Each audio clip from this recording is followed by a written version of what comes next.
एक हिप्नोथेरपिस्ट म्हणून मी एक महत्त्वाची टिप देऊ इच्छितो की तुम्ही कोणालाही हिप्नोटाईज करू शकत नाही. वेट लूज करण्यासाठी हिप्नोटिझम आणि NLPचा यूज होऊ शकतो का? जर तुम्ही एन्जॉय करू शकलात तर ते ऑक्सिटोसिन पण तयार करतं. It is not at all bad. कुणाचा कोणताही बिझनेस असू द्या, विकायचं, NLPचा वापर करून एखादा व्यक्ती वस्तू कशा विकू शकतो आणि बिझनेस कसा चांगला करू शकतो. ज्या व्यक्तीच्या चेहऱ्यावर, मग तो मुलगा असेल, मुलगी असेल, कोणीही असेल, ज्याची स्माईल आपल्याला आवडते ना, त्याच्याबरोबर राहायला आपल्याला आवडतं. आणि हे टेक्निक तुमचं निम्म बिझनेस डील, निम्म तुमचं जॉब इंटरव्ह्यू क्रॅक करतं. मुलांवर चांगले संस्कार आपण करण्यासाठी माइंडसेट कसा आपण केला पाहिजे. एखाद्या व्यक्ती जर जेव्हा व्यसन सोडवायचे तेव्हा घरातल्या माणसाची तयारी करतो की हा तुमचं इमोशनल बॅगेज हँडल करून सुद्धा तुम्ही थोडं थोडं याच्याकडनं करून घ्या की त्याचं इमोशनल बॅगेज आपल्याला ड्रेन करून टाकायचं. आणि मग होतं असं की त्यांची घरातली कनेक्शन स्ट्रॉंग व्हायला लागतात, इमोशनल कनेक्शन स्ट्रॉंग व्हायला लागतात आणि मग त्या व्यक्तीचं व्यसन हळूहळू सुटत जातं. हिप्नोटिझमचा वापर करून कोणकोणते आपले कामं आपण करून घेऊ शकतो आणि खरा वापर याचा कुठे झाला पाहिजे. हिप्नोटिझमचे 3-4 वेगवेगळे प्रकार आहेत. ही जी अर्धवट जागी आणि अर्धवट झोपेतली अशी जी अवस्था आहे ना, ही वेगवेगळ्या पद्धतीने अचीव्ह करता येते. बरोबर आहे. त्यातला एक मार्ग आहे हिप्नोटिझम, दुसरा मार्ग आहे केमिकल्स, तिसरा मार्ग आहे आता जसं तुम्ही म्हणलात अल्कोहोल. की नक्की काय चाललंय हे पूर्ण कळत नाही आणि अजिबात कळत नाही अशातलाही भाग नाही. बरोबर. ती अर्धवट अवस्था. एखादा व्यक्ती सर ज्याच्याकडे पैसा नाही आहे किंवा कमी पैसा आहे पण इच्छा खूप आहे कमवण्याची, असा व्यक्ती आला तुमच्याकडे, त्याला कसं आपण रिलेट करू. नॉर्मली तुम्ही जागे असताना तुमच्याकडनं हिप्नोटिझमचा वापर करून पैसे काढून घेता येणं शक्य होत नाही. तो माझ्याकडे येऊन मदत जरी मागून गेला की माझी एवढी सेल्फ कॉन्सेप्ट मला बदलून द्या, तरी सुद्धा 1 ते 2 सेशन मध्ये त्याचं काम होऊ शकतं. बदल होतो पाहिजे त्या गोष्टीबद्दल. निगेटिव्ह अनुभव हिप्नोटिझम बद्दल आजपर्यंत घडलेले. पहिला अनुभव तर माझा स्वतःचा आहे. हे प्रत्येक माणसाला कुठंतरी जे प्रॉब्लेम जाणवतातच, कितीही अगदी माणूस सगळं अचीव्ह केलेलं असला तरी त्याला असं कुठे ना वाटतं कुठे माझ्या आयुष्यात काहीतरी कमी आहे. तर अशी जेनेरिक प्रॉब्लेम सांगून मला थांबवलं आणि मग असं करा, तुम्ही तुमचे सगळे प्रॉब्लेम्स तोंडातल्या तोंडात बोला आणि ओंकार मारून हातात धरा आणि आता आपण देवीला साकडं घालूया. सर्वसामान्य लोकांना असं वाटतं की मी जर हे सोडून दिलं तर माझं काहीतरी नुकसान होऊ शकतं, त्यामुळे मग लोक पैसे देऊन मोकळे होतात. मी ही देवीच्या चरणी सोडून देतो म्हणलं आणि मी तिथनं निघून आलो. असा कुठेतरी निगेटिव्ह वापर करायचा प्रयत्न झाला.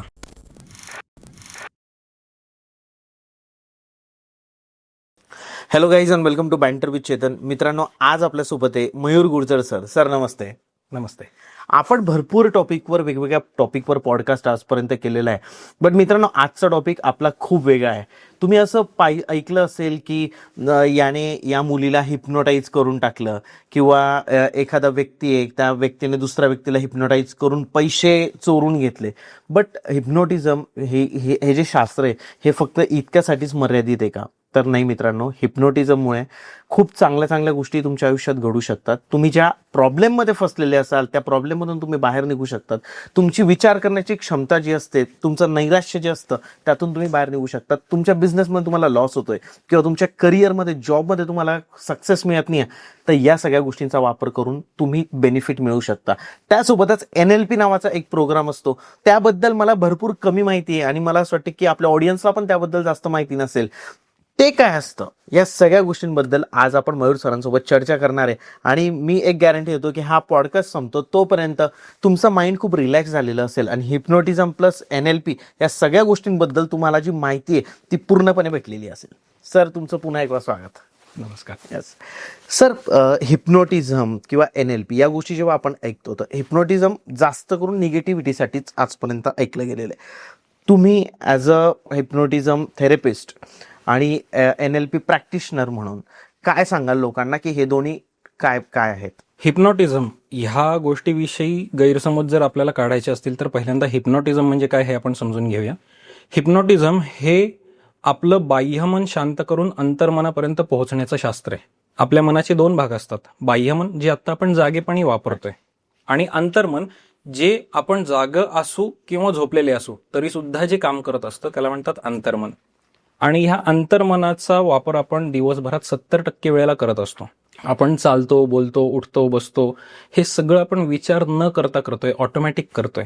तर ह्या अंतर्मनापर्यंत पोहोचून आपलं जे माइंड प्रोग्रॅमिंग म्हणतो ते करण्यासाठी पहिली जी स्टेप आहे बाह्यमन शांत करणं, याच्यासाठी आपण हिप्नोटिझमचा वापर करतो. आणि तिथून पुढं अंतर्मनात एकदा आपण गेलो की अंतर्मनाचं प्रत्येकाचं स्ट्रक्चर वेगवेगळं असतं. मग आपल्या अंतर्मनाचं स्ट्रक्चर कसं आहे ते शोधून काढून त्याच्यामध्ये ज्या चुकीच्या गोष्टी आहेत त्या बाहेर काढायच्या, आणि ज्या योग्य आपल्याला हव्या त्या गोष्टी आहेत ज्याच्यामुळे आपल्याला सक्सेस मिळू शकतं किंवा आपला कॉन्फिडन्स वाढू शकतो, आपलं नैराश्य कमी होऊ शकतं, ह्या सगळ्या गोष्टी तिथं प्रोग्राम करायच्या. म्हणजे आपलं अंतर्मन खूप चांगल्या पद्धतीने काम करतं आणि आपण हवं ते सक्सेस मिळवू शकतो, हव्या त्या अचिव्हमेंट्स करू शकतो. हे दोन्ही कंबाईन आपण केलं की आपण त्याला म्हणतो हिप्नोथेरपी आणि NLP म्हणजे न्यूरो लिंग्विस्टिक प्रोग्रामिंग. असा तो दोघे कन्सेप्ट आहे. Concept Okay. आहे. पहिले तर सर आपण हिप्नोटिझम बद्दल बोलू, कारण मला खूप जास्त इंटरेस्ट या टॉपिकमध्ये की कसं एखाद्याला आपण हिप्नोटाईज करू शकतो आणि त्याच्याकडून आपलं काम काढू शकतो. हे जेवढं मला कळतं, जेवढी आपली 5-1% माहिती आहे त्यापैकी मी बोलतोय. बट सर, हिप्नोटिझमचा आजपर्यंत गैरवापरही भरपूर झालेला आहे. तर पहिले मला तुम्ही सांगा की असे काय काय अनुभव तुमच्या, कारण तुमच्याकडे भरपूर लोक येतात की ज्यांना या गोष्टींबद्दल जाणून घ्यायचं असतं किंवा त्यांना स्वतःच्या लाईफमध्ये त्याचा यूज करायचा असतो. तर तुमचे अनुभव सांगा सर, निगेटिव्ह अनुभव हिप्नोटिझम बद्दल आजपर्यंत घडलेले. पहिला अनुभव तर माझा स्वतःचा आहे. अगदी आत्ता ह्या फेब्रुवारी 2026 मध्ये आलेला अनुभव. मी एका ठिकाणी गेलेलो होतो. तिथं एक माणूस मला रस्त्यावर भेटला आणि मला सांगितलं की मी अमुक एक देवळातला पुजारी आहे. आणि तो खरं पुजारी होता नव्हता मला माहित नाही, पण त्यांनी तसं सांगितलं की मी पुजारी आहे. आणि मग तुम्हाला अमुक एक प्रॉब्लेम्स आहेत, तुमच्या घरात आर्थिक प्रॉब्लेम्स आहेत, तुमच्या घरात कोणाचं कोणाशी पटत नाहीये किंवा भांडणं होतात किंवा तुम्हाला हवी ती अचिव्हमेंट झालेली नाहीये. हे प्रत्येक माणसाला कुठंतरी जे प्रॉब्लेम जाणवतातच. कितीही अगदी माणूस सगळं अचीव्ह केलेलं असलं तरी त्याला असं कुठे ना वाटतं कुठे माझ्या आयुष्यात काहीतरी कमी आहे. तर अशी जेनेरिक प्रॉब्लेम सांगून मला थांबवलं आणि मग असं करा, तुम्ही तुमचे सगळे प्रॉब्लेम्स तोंडातल्या तोंडात बोला आणि फुंकर मारून हातात धरा आणि आता आपण देवीला साकडं घालूया, ही मूठ सोडू नका वगैरे, असं त्यांचं चाललेलं होतं. माझ्या लक्षात आलं की तो हिप्नोटिझमचे काही ट्रिक्स टेक्निक्स वापरायचा प्रयत्न करतोय. मग ही मूठ सोडू नका आणि मग आपण देवीला काय पूजा अर्चा करूया, हवन करूया आणि मग तुम्ही 11,000 पूजा सुरू होतात, काय 12,000 पूजा सुरू होतात किंवा 1.5 लाखापर्यंत जातात. मग तुम्ही किती पैसे देऊ शकता आणि आपण तुमचा प्रॉब्लेम सॉल्व्ह करू, असं करून बडबड बडबड करत राहिला. आणि मला बघायचं होतं की तो नक्की काय करू शकतोय. एका लिमिट नंतर असं लक्षात आलं की तो माणूस आता फक्त पैशांच्याच मागं आहे. मग मी म्हणलं आपण असं करूया, आपण ही मूठ सोडून घेऊया. मला माहिती होतं की मूठ सोडल्यानंतर काही विशेष खराब होणार नाहीये. सर्वसामान्य लोकांना असं वाटतं की मी जर हे सोडून दिलं तर माझं काहीतरी नुकसान होऊ शकतं, त्यामुळे मग लोक पैसे देऊन मोकळे होतात. पण मला माहिती होतं काय चाललेलं आहे. त्यामुळे मी त्याला म्हणलं की ओके, तू म्हणतोयस ना की आपण देवीला साकडं घालणार आहे आणि हे सोडलं तर काहीतरी गडबड होईल, मी ही देवीच्या चरणी सोडून देतो म्हणलं. आणि मी तिथनं निघून आलो. त्या माणसाची चिडचिड होत होती, स्वाभाविक आहे, कारण त्याला पैसे मिळत पाहिजे होते. पण मग असा कुठेतरी निगेटिव्ह वापर करायचा प्रयत्न झाला. किंवा बऱ्याच वेळेला आपण टीव्ही सिरियलमध्ये बघतो की काहीतरी पेंड्युलम दाखवला, हिप्नोटाईज करायचा प्रयत्न केला, पैसे काढून घेतले. आता हे अगदी एवढ्या सोप्या पद्धतीने होता अशातला भाग नाहीये. बऱ्याच वेळेला केमिकल्सचा वापर सुद्धा केला जातो. तुमच्या तोंडावर काहीतरी केमिकल्स मारली जातात किंवा त्या माणसाने काहीतरी केमिकल लावलेलं असतं, अत्तर लावलेलं असतं आणि ज्याच्या वासामुळे आपल्याला किंचित गुंगी आल्यासारखी होती आणि मग त्याचा वापर करून पैसे काढून घेतले जातात. नॉर्मली तुम्ही जागे असताना तुमच्याकडनं हिप्नोटिझमचा वापर करून पैसे काढून घेता येणं शक्य होत नाही. ओके. तुमचा म्हणजे ह्या शास्त्राचा गैरवापर केला आणि तुमचा गैरफायदा घेतला असं शक्य होत नाही, एवढंच मला सांगायचंय. आणि दुसरा जो अनुभव विशेषतः महिलांना घातक पद्धतीने येतो किंवा पेपरमध्ये आपण वाचतो. परफेक्ट. मी त्याकडेच येणार होतो. पण ठीक आहे, होपसो तेच असावं असं वाटतंय मला. म्हणजे गैरफायदा घेतला की हिप्नोटाईज केला आणि गैरफायदा घेतला. तर असं जी व्यक्ती इमोशनली सुदृढ आहे त्या व्यक्तीच्या बाबतीत बऱ्याच वेळेला हे शक्य होत नाही. ती व्यक्ती इमोशनली कुठेतरी व्हल्नरेबल असणं अपेक्षित असतं, ती डिप्रेशनमध्ये असणं अपेक्षित असतं किंवा भावनिकदृष्ट्या एकटी पडलेली असेल तरच त्या व्यक्तीचा गैरफायदा घेता येतो. मग तो संमोहनाचा वापर करूनही घेता येतो आणि संमोहनाचा वापर न करता सुद्धा घेता येतो. ओके. कारण ती व्यक्ती इमोशनली एकटी पडलेली असते. त्यामुळे ह्या गोष्टी काही हिप्नोटिझमच्या वापराने होतात अशातला भाग नाहीये. हिप्नोटिझमचा वापर आपण चांगल्यासाठी करू शकतो, पण असे वाईट अनुभव आपल्याला समाजात दिसत असतात. आमचे एक रिलेटिव्ह आहे सर, ते राहायचे एका व्हिलेजमध्येच, म्हणजे not proper village but taluka place होतं. एका दिवशी काही फकीर आले तिथं. तर ते फकीर आले, मुस्लिम होते ते. तर त्या आल्यानंतर त्यांनी असं सांगितलं की आम्हाला तुम्ही काहीतरी ते बोलले की 100ची नोट द्या, समथिंग. का त्यांनी दिली ती 100ची नोट. 100ची नोट यांनी त्यांना दिली, हं. म्हणजे त्या फकीर लोकांनी रिलेटिव्हला, आणि बोलले की हे हातात घ्या, आणि नंतर परत यांना दिली. मग त्याचा त्यांनी असं काहीतरी त्रिकोण बनवला, हं. त्रिकोण का काहीतरी एक डायग्राम असं केलं त्यांनी, आणि बोलले हे घ्या पकडा आता हातामध्ये. ठीक आहे, त्यांच्याकडे थोडं साहित्य पण होतं. त्या लेडी घरी एकट्या होत्या. त्याच्यानंतर त्यांना बोलले की आता बघा हा तुम्ही गणपती बनवला होता सर, असं काहीतरी त्या नोटेचा गणपती समथिंग बनवलं होतं, आणि बोलले की आता हे तुम्ही तुमच्या मंदिरात ठेवा, घराच्या देवाऱ्यात ठेवा. ओके, ते 100च्या नोटने ते केलं. आता आम्हाला 5,000 रुपये द्या. हं. त्यांनी काढून देऊन दिले पैसे त्यांना. बट तेवढ्यामध्ये त्यांच्या घरातला जो पुरुष व्यक्ती होता तो आला, त्याच्या लक्षात आलं की हे सगळं घडतंय, आणि त्याने त्या गोष्टीला अपोज करून त्यांना पाठवून दिलं परत. हं. पण जेव्हा मी त्या व्यक्तीशी बोललो, ज्या लेडीशी बोललो की तुम्ही कसं काय असे पैसे देऊन दिले, ते बोलले मला कळलंच नाही. म्हणजे सर याच्यामध्ये मग ते केमिकल यूज करतात का? हो, बऱ्याच वेळेला जेव्हा तुम्हाला आता नोट दिली असं तुम्ही उल्लेख केला, बरोबर आहे, त्या नोटेला ते केमिकल लावलेलं असतं. काय होतं, बोलता बोलता कधीतरी आपला हात आपल्या जवळनं जातो, हाताला लागलेल्या कुठल्याही गोष्टीचा वास आपल्याला येत असतो. किंवा हे जेव्हा असे लोक आपल्याकडे येतात, त्यांनी अंगारे धुपारे काहीतरी आणलेले हा हा, अंगारे असतात, राईट राईट, बरोबर आहे, त्यातनं काहीतरी धूर येत असतो. हो, आता त्या लोकांनी स्वतःला त्याचा अँटीडोट लावून घेतलेला असतो की त्या केमिकलचा त्यांच्यावर उपयोग नाही झाला पाहिजे.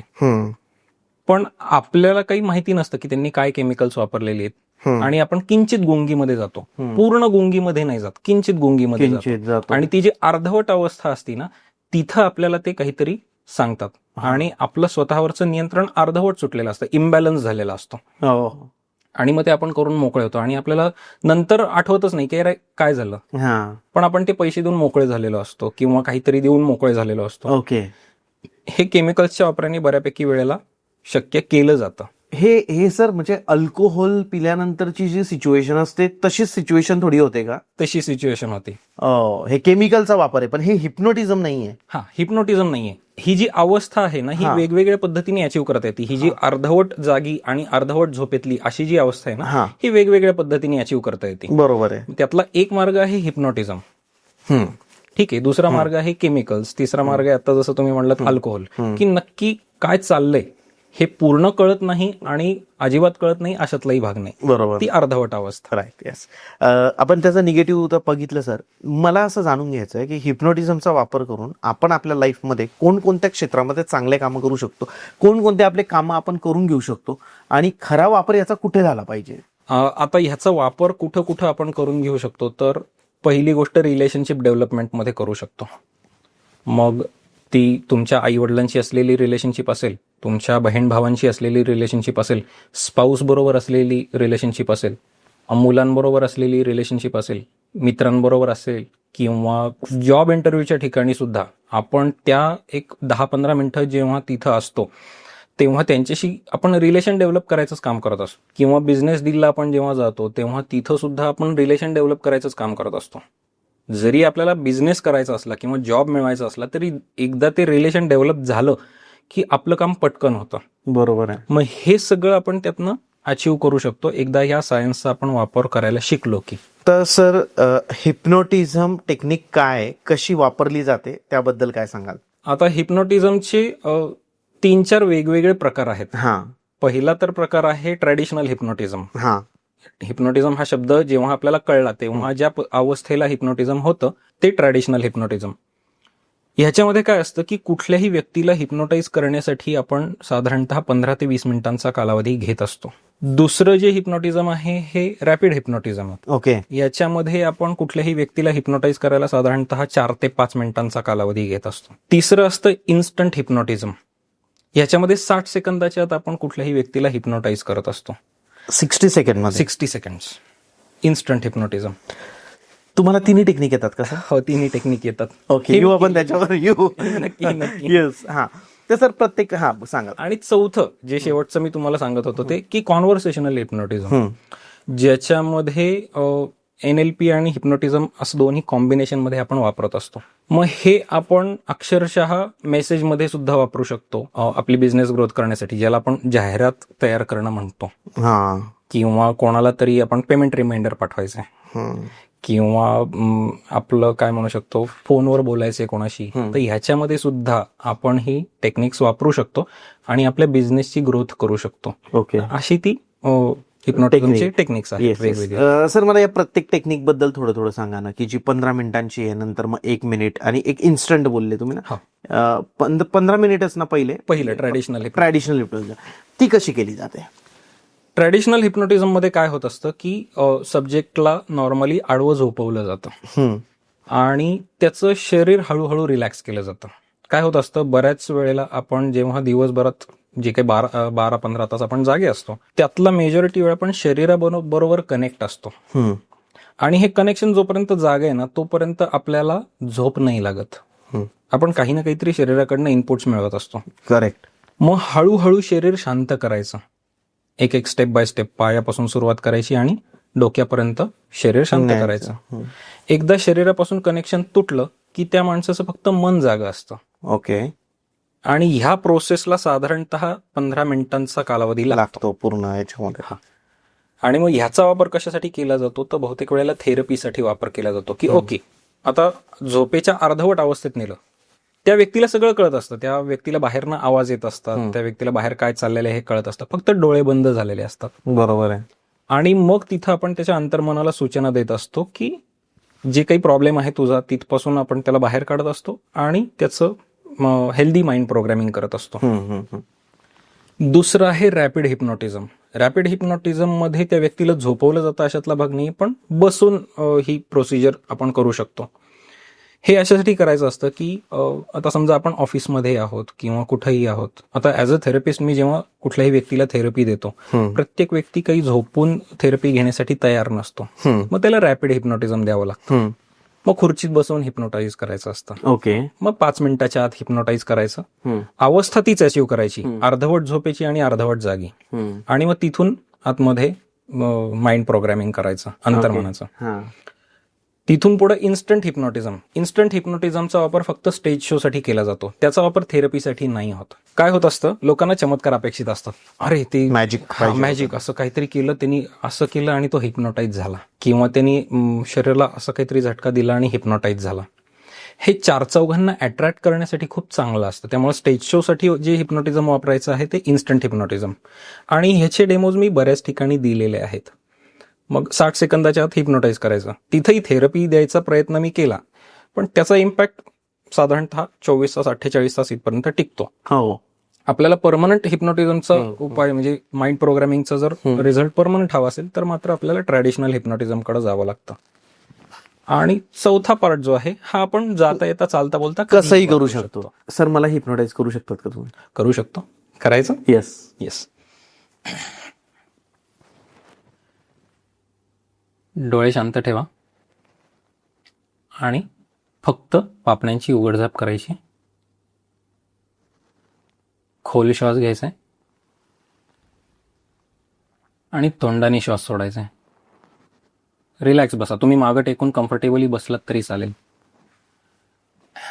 फक्त माझ्याकडे बघत राहा. नाकाने श्वास घेत राहा, तोंडाने श्वास सोडत राहा. पाय रिलॅक्स सोडा. नाकाने श्वास घेत राहा, तोंडाने श्वास सोडत राहा. हे चालू ठेवायचे, नॅचरली चालू ठेवायचे. प्रत्येक वेळेला जेव्हा श्वास घ्याल तेव्हा एक फ्रेशनेस आतमध्ये भरून घ्यायचं आहे. येऊ देत, पूर्ण फ्रेश हवा आतमध्ये येऊ देत. आणि श्वास जेव्हा बाहेर सोडताय शरीरातला सगळा स्ट्रेस बाहेर जाऊ देत.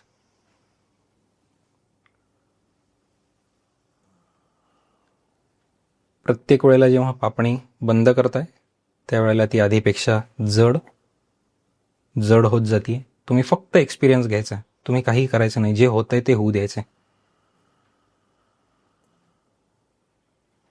रिलॅक्स.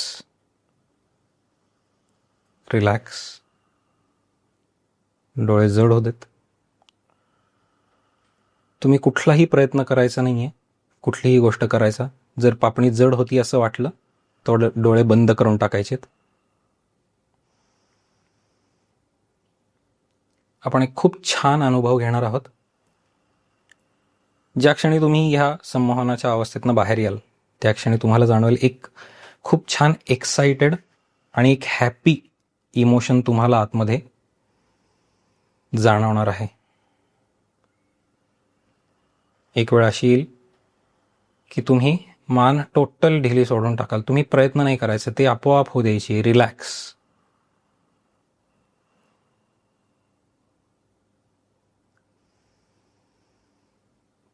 प्रत्येक वेळेला जेव्हा श्वास बाहेर सोडणार आहात, शरीरावरचं नियंत्रण आपोआप तुमचं सुटत चाललंय. ज्या क्षणी तुम्हाला असं वाटेल की शरीराची अवस्था सोडून द्यायची, कंट्रोल सोडून द्यायचा आहे, त्या क्षणी तो सोडून द्या. त्या क्षणी तुम्हाला जाणवेल की एका खूप छान आनंदी ठिकाणी तुम्ही गेलेला आहात. असं आनंदी ठिकाण जिथं तुम्ही लहानपणी मित्रांबरोबर खेळत होता. ती जागा, ती घटना, ती वेळ तुम्हाला आठवणार आहे.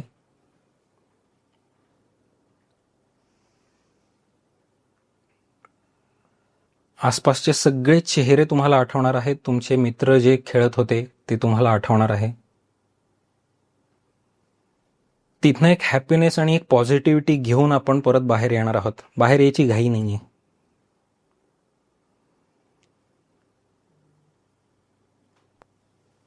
ते सगळे मित्र, त्यांच्या चेहऱ्यावरचा आनंद, त्यावेळेला काय खेळ खेळत होता, तुम्ही एवढे गुंग झालेला होता त्या खेळामध्ये की आसपासच्या जगात काय चाललेले काही कळत नव्हतं. Total relax. एवढं रिलॅक्स याच्या आधी कधीही वाटलेलं नव्हतं. मित्रांच्या चेहऱ्यावरची स्माईल, तुमच्या चेहऱ्यावरची स्माईल आणि तो खेळ, एवढंच फक्त होतं. आता ते अख्खं चित्र आपण आपल्या हाताच्या मुठीमध्ये बांधून घेणार आहोत. हात पुढं करा. हाताच्या मुठीमध्ये ते पूर्ण बांधून घ्यायचं आहे आणि आपल्या छातीवर ठेवायचं, हार्टमध्ये पसरायचं. ते पूर्ण पसरू दे शरीरामध्ये आणि जिथं जिथं ते पसरते तिथं तिथं फील होतंय तो आनंद, तो हॅपीनेस, ते रिलॅक्सेशन, तो उत्साह, ती एक्साइटमेंट. आणि ती एक्साइटमेंट आजचा दिवसभर जाणवणार आहे. जेव्हा जेव्हा तुम्हाला असं वाटेल की तुम्हाला अस्वस्थता आहे, तेव्हा तुम्ही फक्त छातीवर हात ठेवलात की तुम्हाला ती घटना आठवेल आणि तुम्ही परत फ्रेश होणार. आपण 1 ते 10 अंक म्हणणार आहोत. मी म्हणणार आहे, तुम्ही फक्त ऐकायचे आहेत. प्रत्येक आकड्याबरोबर हे फिलिंग 10 पट जास्ती वाढत जाणार आहे. 1, 2, प्रत्येक आकड्याबरोबर ते फिलिंग 10 पट जास्ती वाढू देत. 3, 4, वाढू देत ते फिलिंग. 5, 6, 7, 8, 9 आणि 10. ते टोटल फिक्स झालेलं आहे. ज्या क्षणी तुम्हाला असं वाटेल की ह्या अवस्थेतनं बाहेर यायचंय, हातापायांची बोटं हलवा, डोळ्यांवरनं हात फिरवा आणि सावकाश जागे व्हा.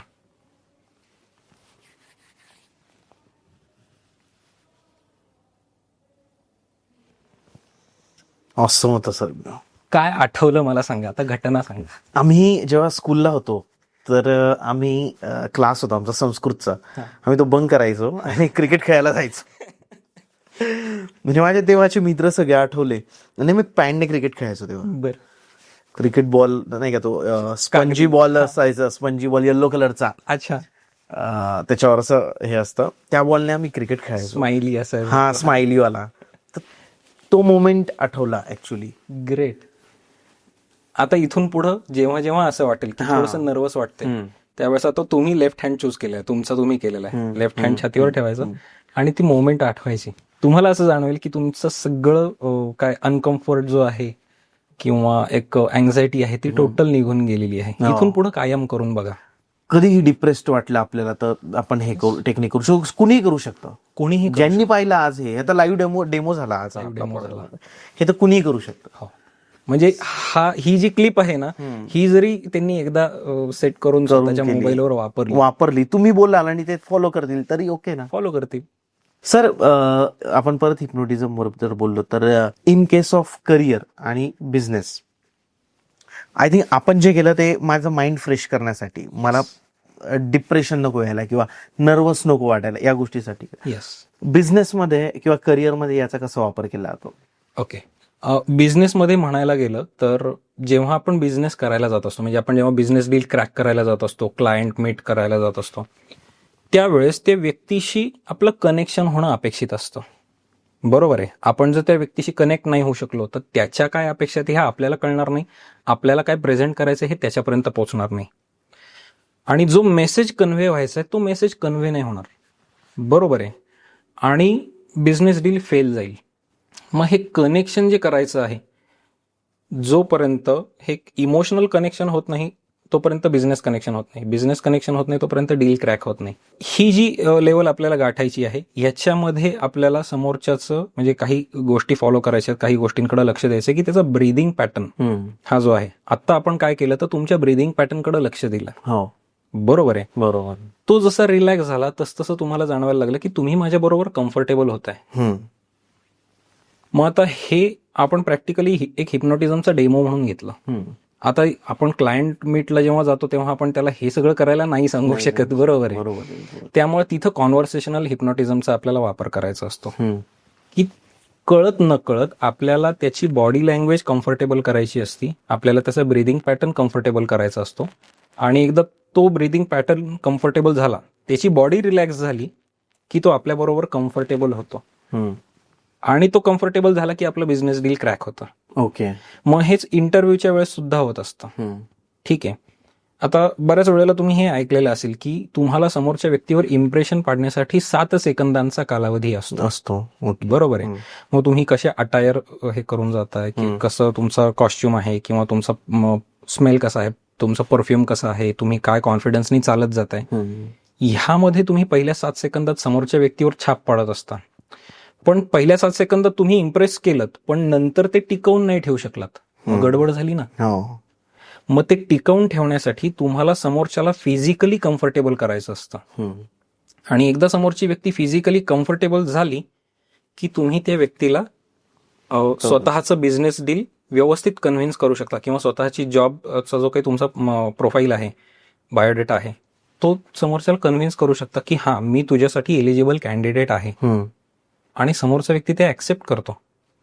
ते बोलण्यातून होईल का सर? हे बोलण्यातून होता, कनेक्शन होता. मग हेच प्रॅक्टिकली जर सांगायला गेलं तर हे कुठेही करता येऊ शकतं. बिझनेसमध्ये असेल, जॉबमध्ये असेल किंवा तुमच्या मुलांशी वगैरे असेल तर तेही वापरू शकता तुम्ही.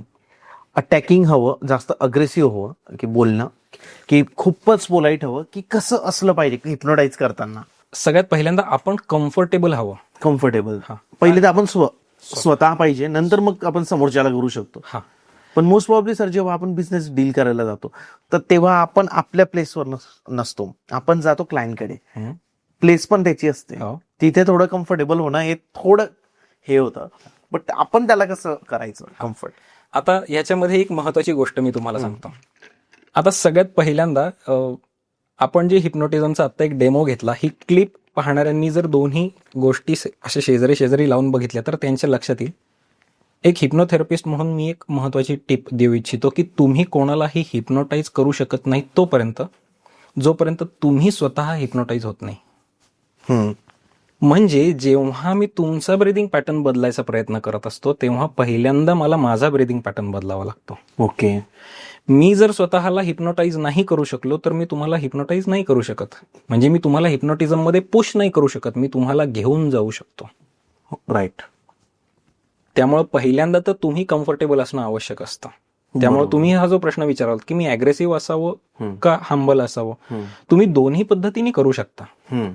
जी गोष्ट समोरच्याला कम्फर्टेबल आहे, समोरच्याला जर अग्रेशन कम्फर्टेबल असेल तर तुम्ही अग्रेसिव्ह असणं आवश्यक.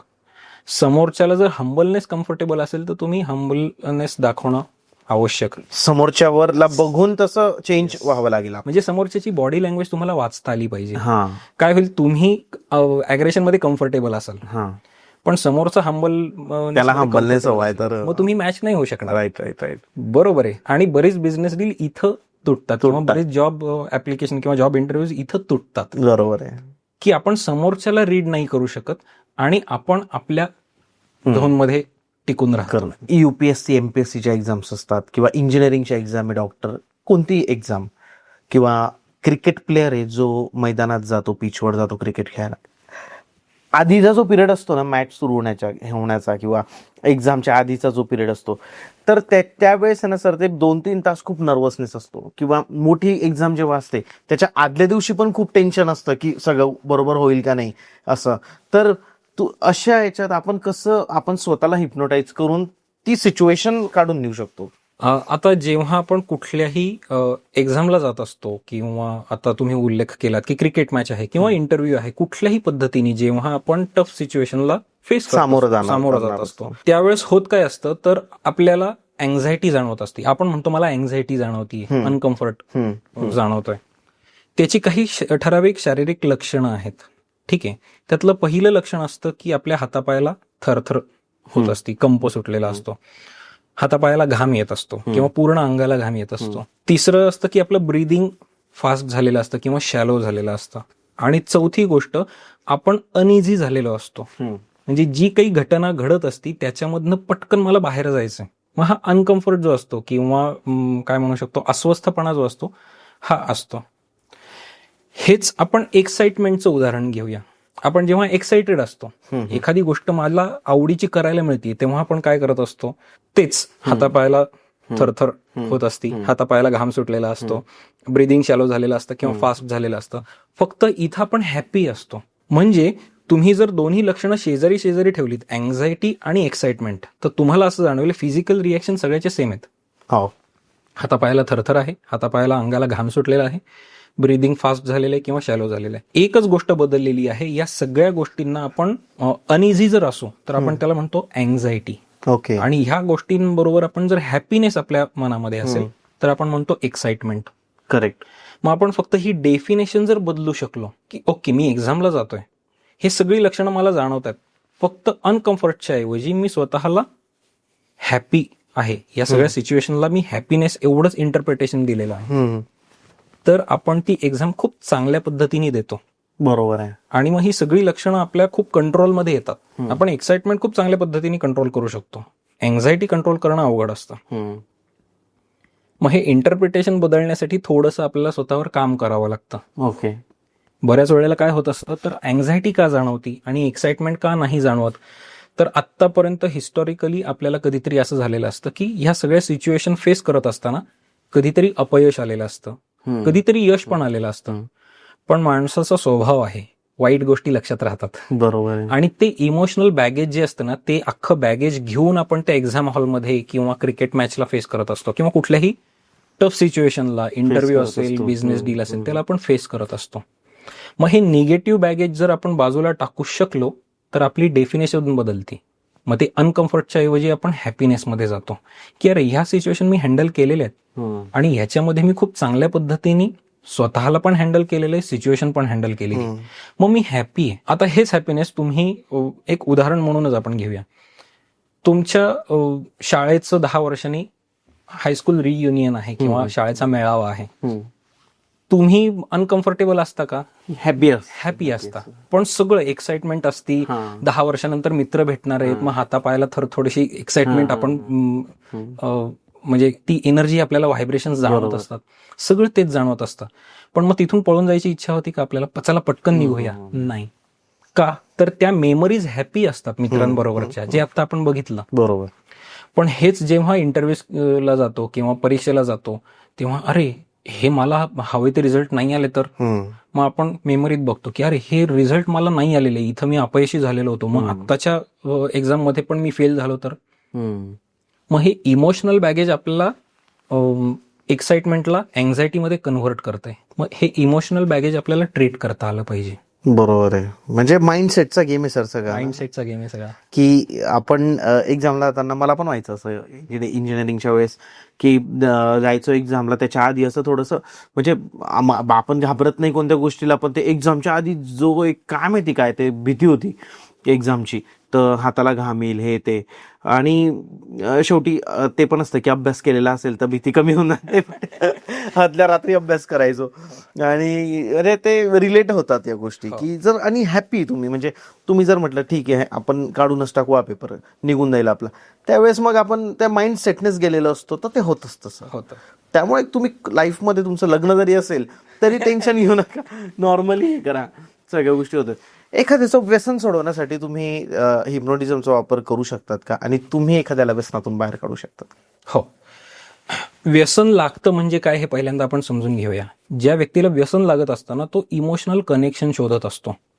एकदा आपल्याला हे लक्षात आलं ना की तो व्यक्ती नक्की काय शोधतोय, की मग आपल्याला लक्षात येऊ शकतं की त्याला काय द्यायचंय आणि त्याचं व्यसन. कारण व्यसन हे एक काय म्हणू शकतो, ही पळवाट आहे. ती जी व्यक्ती व्यसन करत असती ती कम्फर्ट शोधत असती. मग कम्फर्ट त्या व्यक्तीला का नाही मिळत, तर एकतर ती व्यक्ती कनेक्शन शोधतीये किंवा जुन्या अपयशांच्या ओझ्यापासून ती स्वतःला दूर करायचा प्रयत्न करते. मग ते जे बॅगेज आहे ना ते रोज आठवत राहणं त्या व्यक्तीला अनकम्फर्टेबल होते. त्या व्यक्तीला स्वतःविषयी एक अपराधीपणाची भावना येते किंवा एक घाणेरडं फिलिंग येते की अरे माझ्यात काहीतरी प्रॉब्लेम आहे म्हणून मला अपयश आलं, किंवा माझ्यात काहीतरी प्रॉब्लेम आहे म्हणून लोक माझ्याशी कनेक्ट नाही करत आहेत. मग हे फिलिंग जे आहे ना हे घाणेरडं असतं, आणि हे घाणेरडं फिलिंग घालवण्यासाठी तो एक इमोशनल नमनेस आवश्यक असतो की मला ह्या सगळे डिसेन्सिटाईज करायचे, मला ही फिलिंग्स जाणवली नाही पाहिजेत. मग तो माणूस मोबाईलमध्ये जातो, टीव्ही ऍडिक्ट होतो, किंवा अल्कोहोल कन्झम्पशन किंवा कुठल्याही पद्धतीचं ज्याला आपण ऍडिक्शन म्हणतो, तंबाखू असेल किंवा इतर कुठल्याही सबस्टन्स ऍडिक्शन्स असेल तर त्याच्यामध्ये जातो.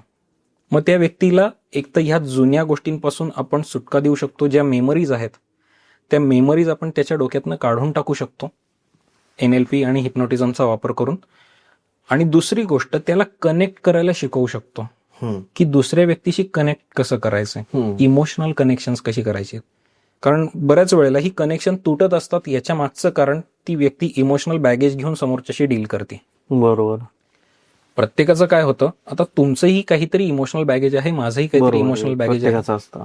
जर मी माझं बॅगेज तुमच्या समोर घेऊन आलो तर तुम्ही म्हणाल माझंच माझ्यापाशी खूप आहे, तू अजून तुझं कुठे देतात. बरोबर आहे. मग रिलेशनशिपमध्ये बऱ्याच वेळेला रिलेशनशिप स्पॉईल होतात. याचं कारण आपण सगळ्या बॅगेज डंप करायचा प्रयत्न करत असतो. मग अशा वेळेस समोरच्या माणसाची पण तयारी असणं आवश्यक आहे. मग तो घरातला माणूस असेल किंवा कोणीही असेल. मग थेरपिस्टची आवश्यकता ऍक्च्युली इथंच असते की त्याची तयारी असते.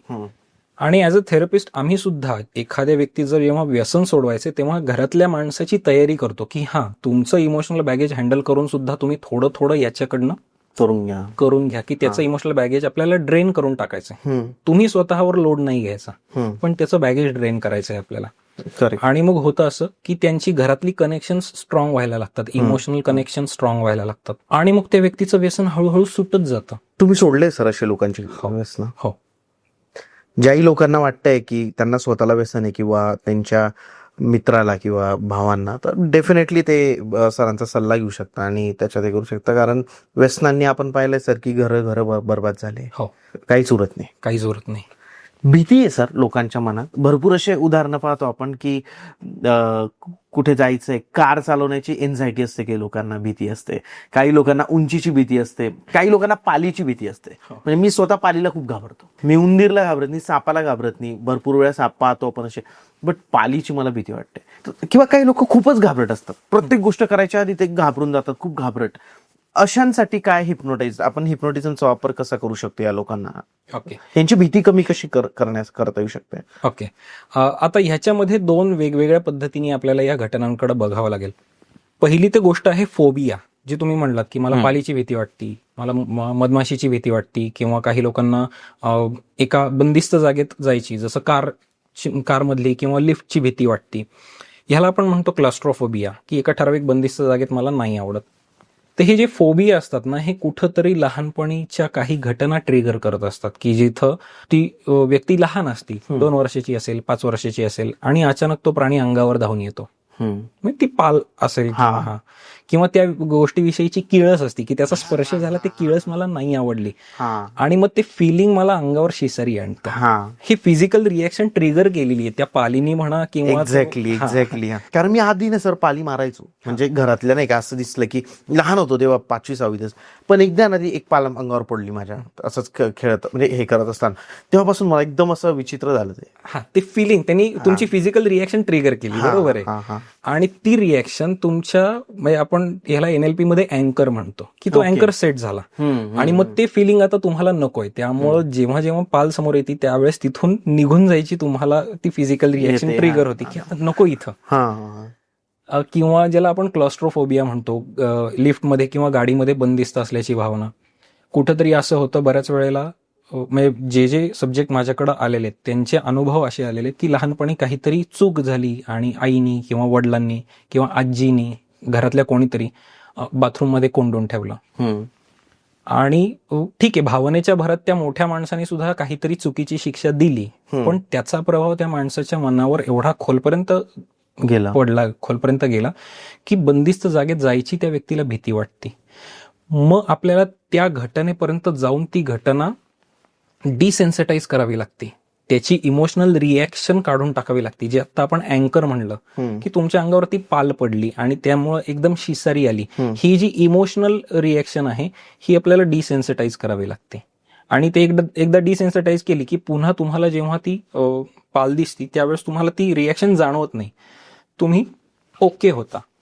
याचा अर्थ असा नाही की तुम्ही ते पालीला लावून खेळा, पण तुम्ही ओके ती रूम मध्ये आहे तरी मी कम्फर्टेबल आहे.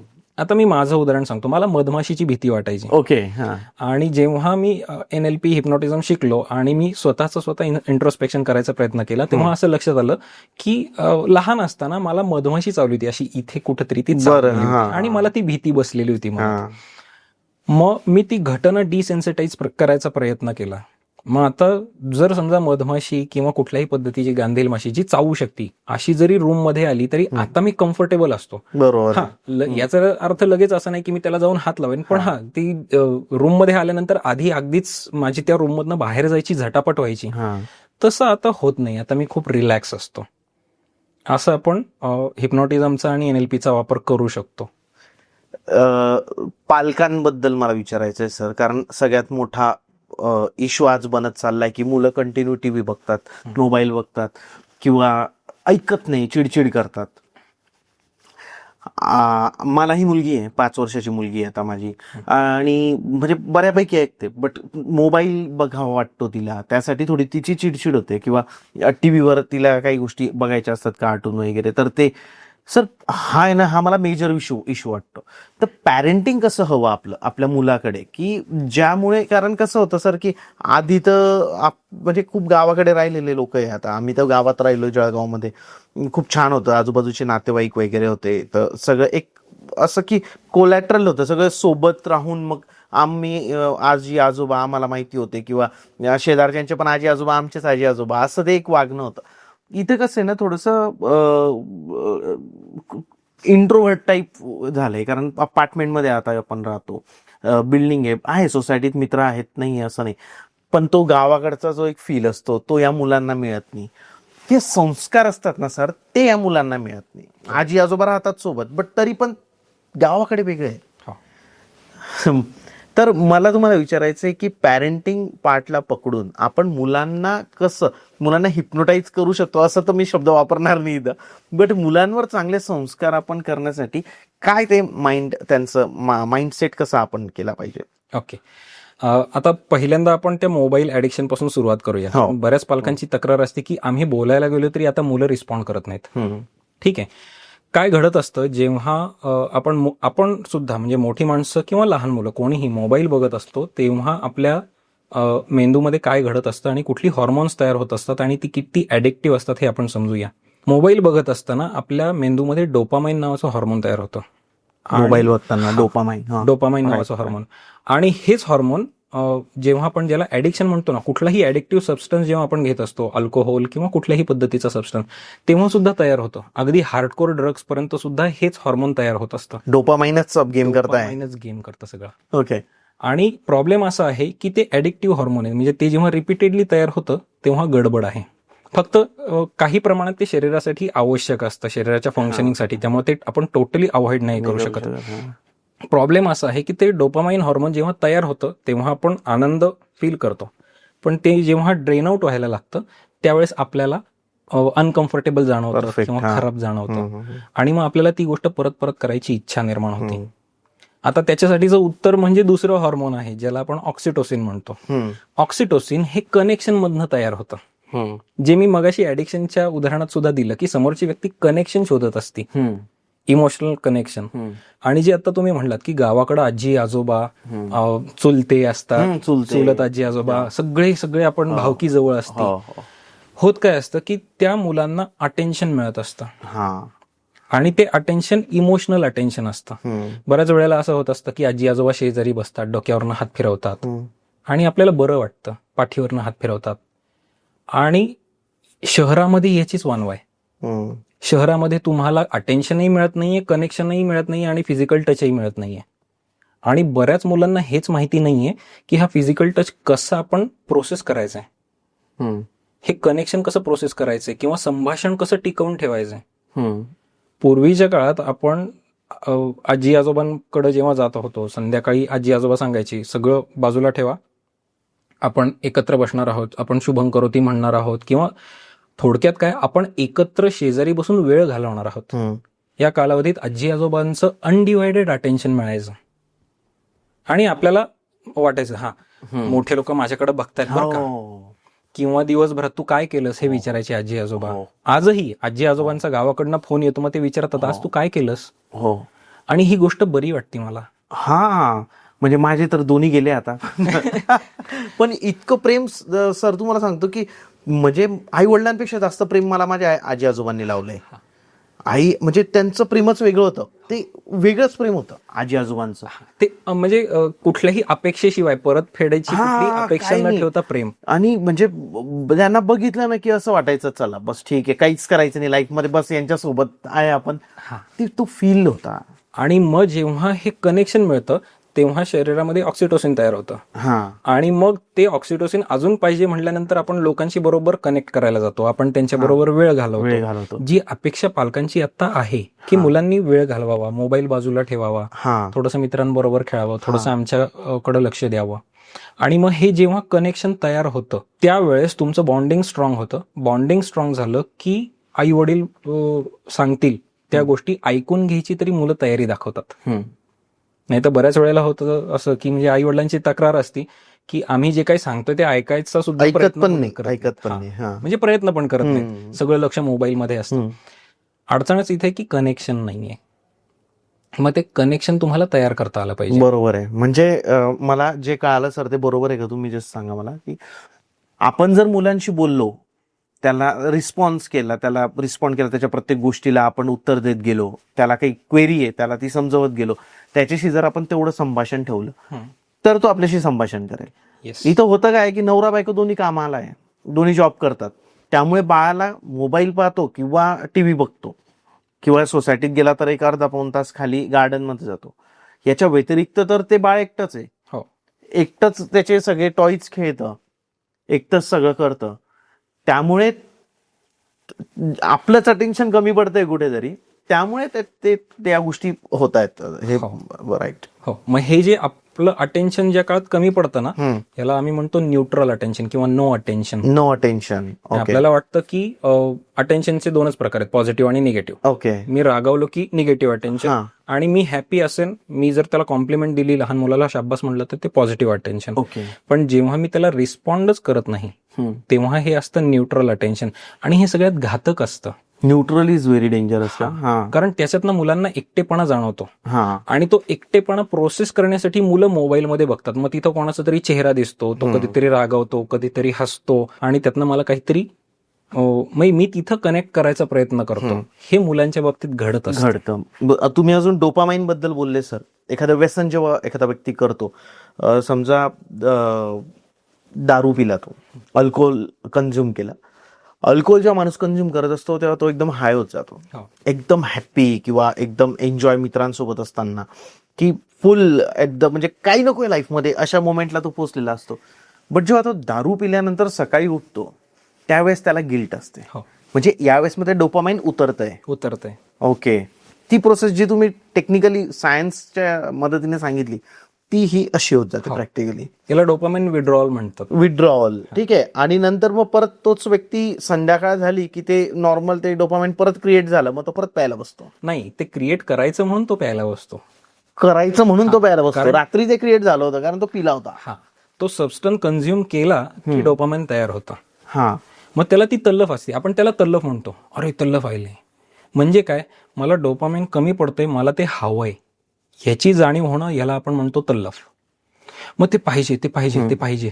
म्हणजे कोणतीही गोष्ट असू ते द्या. कोणतीही गोष्ट असू द्यात, मग तो मोबाईल असू दे, नाही तर ऍडिक्शनचं कुठला. मग ते मोबाईल असू द्या, ते अल्कोहोल असू द्या, का ते सेक्स असू द्या, हो. सेम सगळ्या ठिकाणी डोपामाइन वर्क पण करतं. सेक्सच्या बाबतीमध्ये एक विशेष गोष्ट अशी आहे की सेक्स जर तुम्ही एन्जॉय करू शकलात तर ते ऑक्सिटोसिन पण तयार करतं.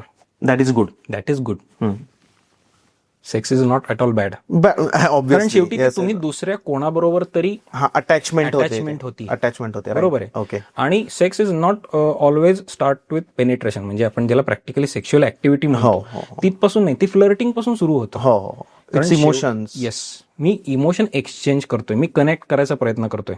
मी जेव्हा वाईफ बरोबर फ्लर्ट करतोय राईट, त्यावेळेस तिच्या मनामध्ये असं होतंय ना की आपण म्हणतो बटरफ्लाईज. हो राईट. एक रोमॅन्टिक डिस्कशन आहे. बरोबर. मग एक जाता जाता दिलेला एक छोटासा फ्लर्ट सुद्धा तिच्या मनात ऑक्सिटोसिन तयार करतो. मग तिला ते हवंसं वाटतं, मग ती माझ्यासाठी काहीतरी चांगल्या गोष्टी करते. मग तिने माझ्यासाठी काहीतरी चांगलं केलेलं मला आवडत असतं, मग मी तिला अजून फ्लर्ट करायचा प्रयत्न करतो. थोडक्यात मी इमोशनल कनेक्शन डेव्हलप करायचा कनेक्शन. शेवटी परत कनेक्शन आलं. हिप्नोटिझम मध्ये कनेक्शन मोठा पार्ट आहे. आणि मग एका लेवल नंतर असं होतं की ते इमोशनल कनेक्शन फिजिकल पर्यंत जातं आणि तेव्हा त्याचा पीक पिरियड येतो. वेट लूज करण्यासाठी हिप्नोटिझम आणि एनएलपीचा यूज होऊ शकतो का? होऊ शकतो. ओके. कसं सर? जेव्हा वेट लॉस करायचा असतो, बऱ्याच लोकांना असा अनुभव येतो की वेट लॉससाठी आम्ही व्यायाम करतोय, औषधं घेतोय, सगळं करतोय, पण आमचं खाण्यावरचं नियंत्रण सुटत नाहीये. थोडक्यात काय होतंय, आम्ही अन्नामधनं कम्फर्ट शोधायचा प्रयत्न करतोय. आम्ही स्वतःमध्ये कम्फर्टेबल नाही आहोत. आम्हाला तो परत कुठलं तरी फूड कन्झ्युम केल्यानंतर आम्हाला कम्फर्ट वाटतोय. एक इन्सिक्युरिटी असती मनामध्ये. जे लोक ओव्हरवेट आहेत त्यांना कुठंतरी, म्हणजे आतापर्यंत ज्यांना मी ट्रीटमेंट दिलेली आहे त्यांचे अनुभव असे आहेत की लहानपणी कुठंतरी कमकुवत असल्याचं, म्हणजे नॉट नेसेसरीली फिजिकली पण इमोशनली कमकुवत पडल्याचं किंवा इमोशनली ताकद कमी पडल्याचा अनुभव कुठंतरी आलेला आहे, एकटेपणाचा अनुभव आलेला आहे. आणि मग स्वतःला स्ट्रॉंग करायचं असं कुठंतरी सबकॉन्शियस माइंडनी मनावर घेतलेलं आहे. आणि मग स्ट्रॉंग करायचं तर तुम्ही जर निसर्गामध्ये कुठेही बघायला गेलात तर जी व्यक्ती किंवा जो प्राणी स्वतःला स्ट्रॉंग दाखवायचा प्रयत्न करतोय तो स्वतःच्या शरीराचा आकार वाढवून दाखवतो. हत्ती कान मोठे करतो, ठीक आहे, वाघ सिंह पूर्ण उभे राहून स्वतःच्या शरीराचा आकार मोठा करून दाखवायचा प्रयत्न करतात. तर हे नेते छाती मोठी करून दाखवायला आकार, मी मोठा माणूस आहे. मग हे जे प्रकार असतात ना, हे शरीराचा आकार वाढवणं हे निसर्गाने दिलेली प्रक्रिया आहे की तुमची सिक्युरिटी वाढवण्यासाठी शरीराचा आकार वाढवला पाहिजे. ओके. आता माणसाकडं हे शरीराचा आकार वाढवण्यासाठी दुसरा मार्ग नाही ना. जसं हत्तीचे कान मोठे होऊ शकतात, आपले कान मोठे होऊन किती मोठे होणार आहे. एक्झॅक्टली, बरोबर आहे. छाती पुढं काढून किती काढणार आपण, फार नाही काढू शकत. राईट. मग सबकॉन्शियस माइंड अशा कन्क्लुजन पर्यंत येतं. कन्क्लुजन म्हणण्यापेक्षा आपण याला रिअलायझेशन म्हणूया. अशा रिअलायझेशन पर्यंत येतं की मला शरीराचा आकार वाढवला पाहिजे आणि त्याच्यासाठी मला जास्तीत जास्त फूड कन्झ्युम केलं पाहिजे. मग ते एनर्जी स्टोअर करायला लागतं आणि मग शरीराचा आकार वाढत जातो. प्रॉब्लेम आहे तो जो एक सेफ्टी इश्यू त्या व्यक्तीला मनामध्ये जाणवतोय, तो इश्यू आपण ट्रीट केला की त्या व्यक्तीची भूक नियंत्रणात येते की हा, आता तुझी सेफ्टी करण्यासाठी तुला काही शरीराचा आकार वाढवण्याची गरज नाहीये. तुझा नॅचरल जेवढा आकार आहे तेवढा पुरेसा आहे. मग जो एक्सटेंडेड भाग असतो ना, तो आपोआप शरीर डिझॉल्व्ह करायला लागतं आणि मग व्यायामाचा उपयोग होतो जो आतापर्यंत होत नसतो. म्हणजे व्यायाम करून सुद्धा उपयोग होत नसतो, मग तो व्यायामाचा उपयोग व्हायला लागतो. औषधांचा परिणाम दिसायला लागतो, ती व्यक्तीचा बॉडी शेप नॅचरल टोन मध्ये यायला लागतो. हे सगळं होतं. करेक्ट. सर, थोडं एनएलपी बद्दल बोलू की एनएलपी काय टेक्निक आहे, त्याच्यामुळे काय. एनएलपी आणि हिप्नोटिझम एकच आहे तसं पाहायला गेलं तर. एकच नाही म्हणता येणार, बट एका नाण्याची दोन बाजू. बरोबर आहे. तर एनएलपी बद्दल सांगा ना सर, एनएलपी कसं वर्क करतं? एनएलपी ज्याला आपण काही प्रमाणात कॉन्व्हर्सेशनल हिप्नोटिझम असं म्हणू शकतो. एनएलपी मध्ये वेगवेगळे मॉडॅलिटीज आहेत, वेगवेगळे मॉडेल्स आहेत, ज्याच्यामध्ये मिल्टन मॉडेल आहे किंवा एरिक्सन मॉडेल आहे किंवा सेल्फ कॉन्सेप्ट मॉडेल आहे. आता माझा अनुभव म्हणजे मी स्वतः सेल्फ कॉन्सेप्ट मॉडेलवर काम करतो.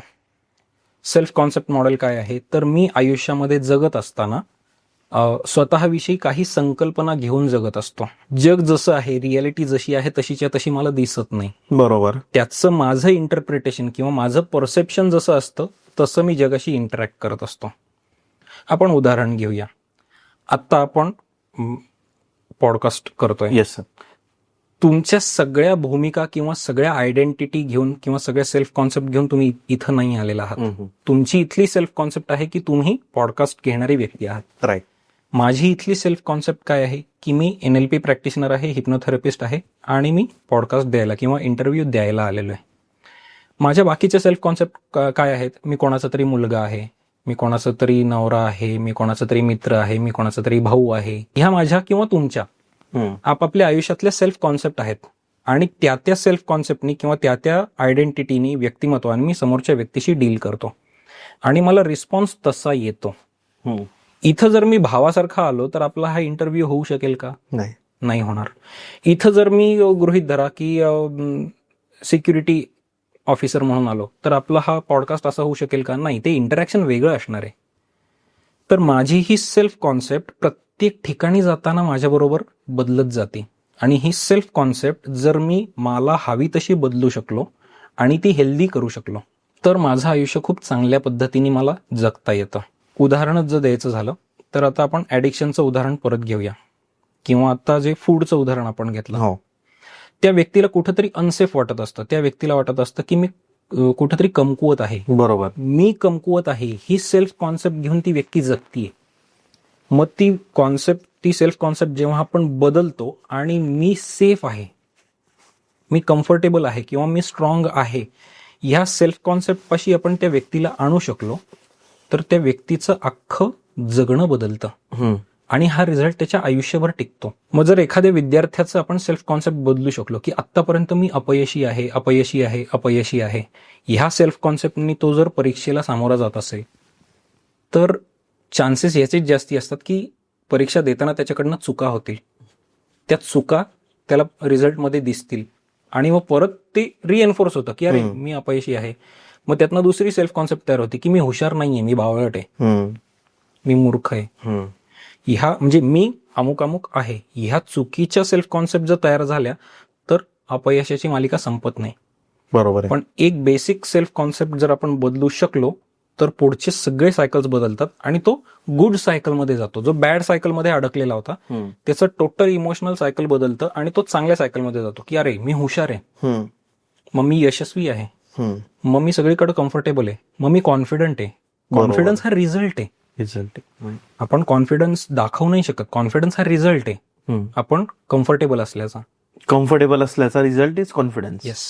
मग ही सेल्फ कॉन्सेप्ट कमवावा लागतो, जो कमवावा लागतो आणि मग ही सेल्फ कॉन्सेप्ट बदलली की सगळे रिझल्ट बदलत जातात पुढे. हे आहे NLPचं सेल्फ कॉन्सेप्ट मॉडेल ज्याच्यामध्ये मी काम करतो. मी एक ऑब्झर्व केलं आहे. आता मी युट्यूबचा बिझनेस करतो, रिअल इस्टेटचा बिझनेस करतो की ज्यामध्ये आपण फ्लॅट सेलिंग करतो. सेलिंग हे टेक्निक आहे सर. एखादी गोष्ट विकणे हे इतकं इझी नाही आहे. बरोबर आहे. एखादी गोष्ट विकण्यासाठी खूप साऱ्या टेक्निक्स आहेत. तर NLP ही एक टेक्निक आहे त्याच्यामध्ये. तर NLPचा वापर करून सेल्स केला जातो. आपण ऑफ द कॅमेरा डिस्कस करत असताना किंवा कॉलवर बोलत असताना तुम्ही मला काही गोष्टी सांगत होते की चेतन असं कर, तसं कर, त्यामुळे तुला असा बेनिफिट होईल. तर सर महिला आहे आज कोणत्या ज्या फुलं विकताय किंवा काही महिला आहे की ज्यांचं क्लोथचं शॉप आहे, साडी शॉप आहे किंवा कुणाचा कोणताही बिझनेस असू द्या, विकायचं आहे. NLPचा वापर करून एखादा व्यक्ती वस्तू कशा विकू शकतो आणि बिझनेस कसा चांगला करू शकतो. यातलं एक बेसिक टेक्निक सांगतो मी तुम्हाला, ज्याला आपण म्हणजे त्याच्या मागची कारण मीमांसा पण मी सांगतो म्हणजे तुम्हाला त्याचा अर्थ लक्षात येऊ शकेल. आपल्या शरीरामध्ये, मेंदूमध्ये मिरर न्यूरॉन्स नावाचा एक प्रकार असतो. ओके. ठीक आहे. ज्याला आपण म्हणतो की एखाद्या व्यक्तीच्या चेहऱ्यावर आपण जर स्माईल बघितली, आपण कुठेही जातोय, बसनी जातोय, ट्रेननी जातोय किंवा रेग्युलर आयुष्यामध्ये एखाद्या व्यक्तीने आपल्याकडे बघून स्माईल केली तर आपणही नकळत स्माईल करतो. भले ती व्यक्ती अनोळखी आहे, बरोबर, आपल्याला माहिती नाहीये कोण आहे किंवा त्या व्यक्तीने समजा भोवई आवडवले की कसं काय चाललंय तर अचानक आपणही असं करतो. किंवा कोणी जांभई दिली तर आपणही जांभई देतो. हे मिरर न्यूरॉन्समुळे होत असतं. जांभुळीचं ते पाहिलंच आहे सर मी की स्कूलमध्ये इतकं व्हायचं देतो म्हणजे ते सेम याला हे ते कशामुळे येतं? Mirror neurons. ओके. किंवा एखादी व्यक्ती काहीतरी खातीये, आता समजा पावभाजी, एखादी व्यक्ती पावभाजी खातीये, आपल्या तोंडाला पाणी सुटलं, हे मिरर न्यूरॉन्स आहेत. मग ह्याचा वापर आपण करू शकतो. मी माझ्या बाबतीत घडलेलं उदाहरण सांगतो म्हणजे तुम्हाला लक्षात येऊ शकेल. काही व्यक्ती अशा असतात ना की खूप प्लेझंट असतात आणि त्यांचा तो प्लेझंटनेस बघूनच आपल्याला असं वाटतं की ह्या व्यक्तीबरोबर आपण काम केलं काम केलं पाहिजे. मी जेव्हा घर घेत होतो त्यावेळेस मी म्हणजे बरेच बिल्डरची ऑफिसेस फिरत होतो आणि आता जिथं मी घर घेतलेलं आहे तिथं एक सेल्स एक्झिक्युटिव्ह त्यांचा होता आणि त्याच्या चेहऱ्यावरची स्माईलच अशी होती ना, म्हणजे तसं पाहायला गेलं तर आता त्या व्यक्तीचं मला काय म्हणू शकतो आपण, बुराई नाही करायची, पण कुठल्याही अट्रॅक्टिव्ह जसं आपण ते 6 पॅक ॲब आणि हाईट 6 फूट वगैरे असलं काही नव्हतं. आपला नॉर्मल मराठी माणूस होता, रंगानी थोडासा गडद वगैरे असा, पण त्या व्यक्तीची स्माईल अशी इनकॅप्टिव्ह होती ना की त्याच्याकडे बघितल्यानंतर आपला मूड छान होता. हो का? अरे त्यामुळं जे आपण मगाशी बोलता बोलता बोललो की पहिल्या 7 सेकंदात इम्प्रेशन पाडायचे, मग काय करायचं, तुम्हाला बाकी काही नाही करायचं. त्या व्यक्तीचं तर काय कोट आणि ब्लेझर बिझर काही नव्हता आणि परफ्यूमचा उगच उग्र वास वगैरे असंही काही नव्हतं. भेटल्या त्या माणसाने जे स्माईल केलेलं होतं ना, त्या 7 सेकंदात त्या स्माईलनीच पूर्णपणे कॅप्टिव्ह केलं होतं की ह्या माणसाशी आपल्याला काही ना काहीतरी रिलेशन डेव्हलप करायचे, काम करायचं याच्याबरोबर. ओके. आणि जेवढा वेळ तो बोलत होता, म्हणजे उगाच स्माईल करायचं म्हणून भरपूर हसत सुटायचं असं नाही, पण त्याच्यावरची चेहऱ्यावरची स्माईल की तो माझ्याशी बोलतानाच कम्फर्टेबल आहे. आणि मग तो अर्थात बाकीची टेक्निक वापरत होता, माझ्या लक्षात येत होतं तो एक तर शिकलेला असेल किंवा कळत न कळत वापरत असेल, पण वापरत होता. पण त्या स्माईलनी जे काम केलेलं होतं ना, त्याचं पहिलं 50% डील त्याचं तिथंच क्रॅक झालेलं होतं. तुम्ही करून बघा तुमच्या बिझनेसमध्ये, किंवा आता जे तुम्ही फुलवालेचं उदाहरण घेतलं, तुम्ही कुठल्याही देवळापुढे जा, त्यातल्या त्यात ज्या व्यक्तीच्या चेहऱ्यावर, मग तो मुलगा असेल, मुलगी असेल, कोणीही असेल, त्याचं वय काहीही असेल, ज्याची स्माईल आपल्याला आवडते ना त्याच्याबरोबर राहायला आपल्याला आवडतं. हो, खरंय. आणि हे टेक्निक तुमचं निम्म बिझनेस डील, निम्म तुमचं जॉब इंटरव्ह्यू क्रॅक करतं.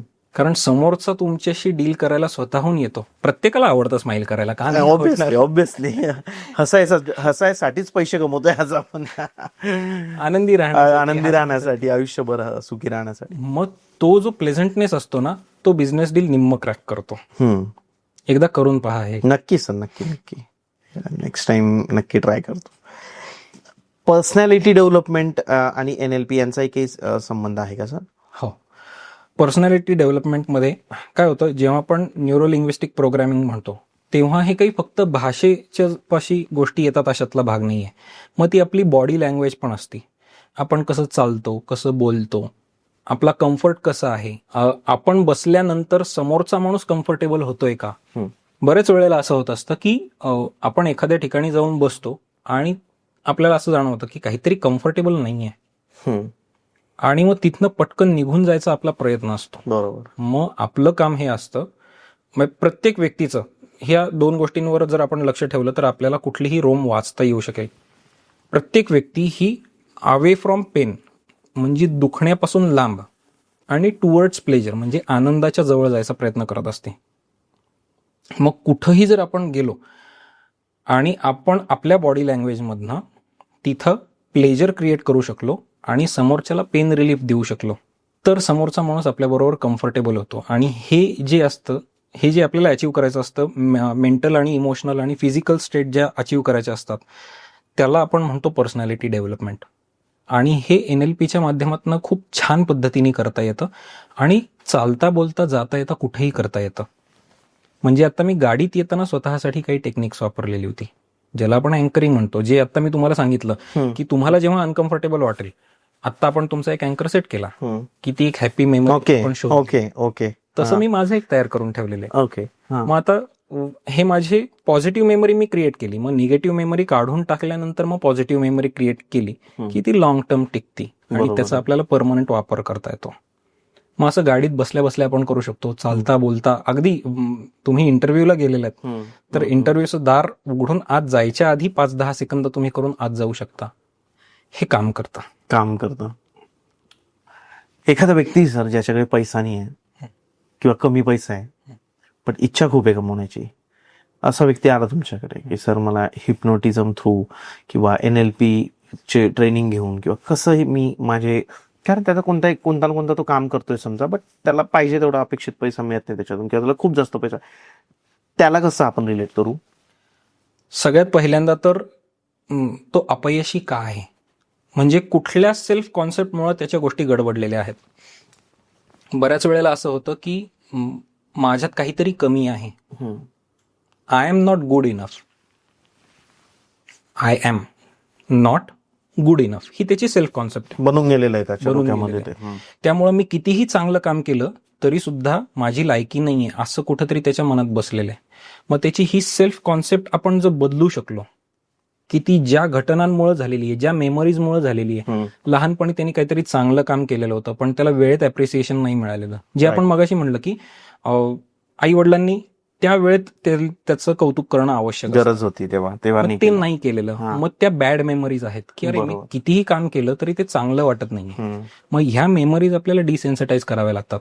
मग त्याची ती चुकीची सेल्फ कॉन्सेप्ट जी असती ना ही डिझॉल्व्ह होती आणि मग त्याची चांगली सेल्फ कॉन्सेप्ट तयार करायची की हा आय एम गुड इनफ, मी चांगले प्रयत्न करतोय, आय एम गुड इनफ, माझ्या हातनं चांगलं काम होतंय, मी चांगली क्वालिटी देतोय, हे त्याला ऑलरेडी माहिती असतं. मग त्याची सेल्फ कॉन्सेप्ट तयार करायची की आय एम गुड इनफ. मग त्या चांगल्या मेमरीज त्याच्याशी असोसिएट करायच्या आणि मग असं होतं की तो पुढचं जेव्हा डील करायला जातो तेव्हा तो खूप कम्फर्टेबल असतो आणि त्याचं बिझनेस डील सक्सेसफुल होतं.